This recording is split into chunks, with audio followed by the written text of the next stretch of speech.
il est clair que le projet de réforme dont on a connu le texte ce matin est, de notre point de vue, injuste, essentiellement à la charge des salariés, ne vise que le court terme et ne règle pas les problèmes d'avenir.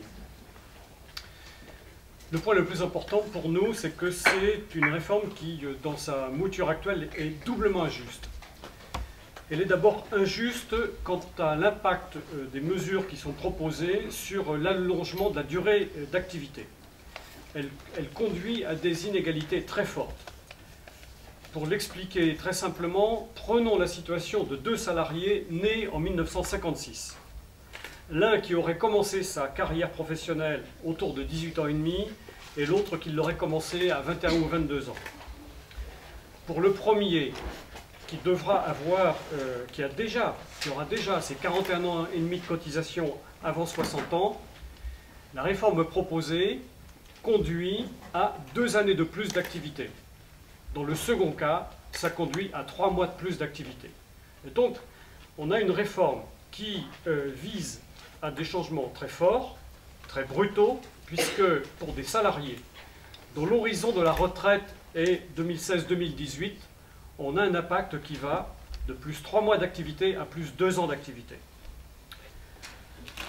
Double injustice parce que, sur le plan des ressources qui sont mobilisées, l'essentiel de la réforme annoncée demande des efforts aux salariés. En réalité, on creuse les écarts, y compris au sein du monde du travail. On creuse les inégalités.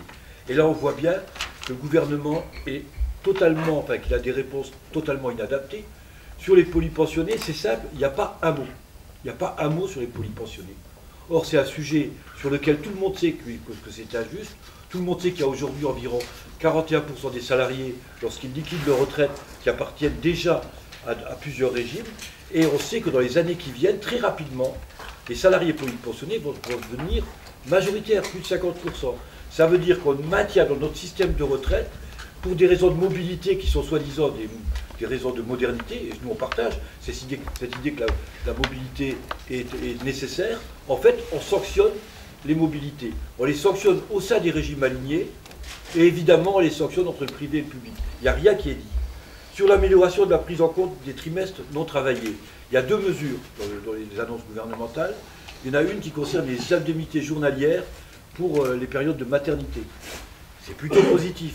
Mais il faut savoir que ça va ne concerner donc que des femmes qui ont des revenus extrêmement bas et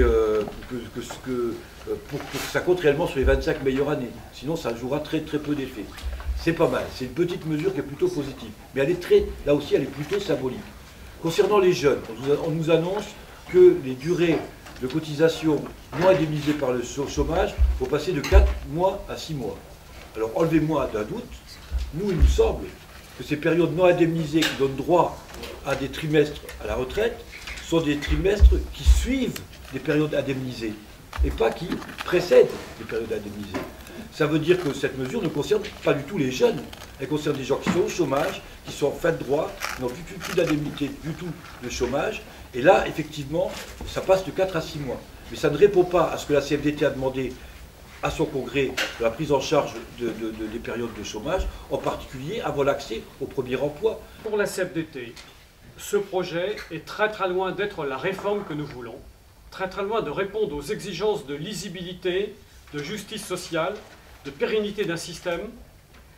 Et nous avons toutes les raisons de poursuivre notre mobilisation, en particulier avec les organisations qui composent aujourd'hui l'intersyndicale.